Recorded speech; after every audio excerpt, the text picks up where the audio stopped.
We have a proposal called the Legal Ombudsman Initiative with Stan Veteran's permission. I would like to speak on that as something to help implement what the Open Court Initiative is doing. I'd also like to congratulate Stan Veteran on the Open Court Initiative, which in our judgment is the best development so far in Ukraine in the fight against corruption in the courts. Catching bribes is very difficult.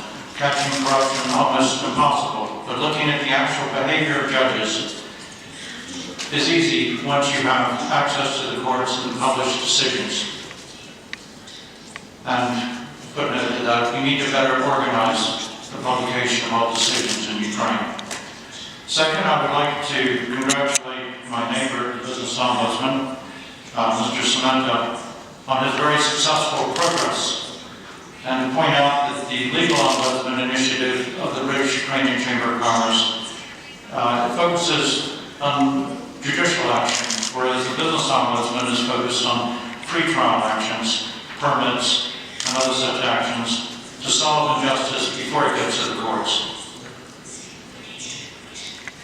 The Legal Ombudsman proposal is focused on remedying injustice in the courts by appointing an eminent jurist to review the decisions of courts and report to Parliament. To report where these decisions are found to have no genuine legal basis. These types of cases are described in the implementation of Ukraine's bilateral investment treaties as representing a denial of justice or an abuse of rights. And they are in effect specially carved out of the legal system for arbitration abroad to protect investors, to overcome the risk of corruption.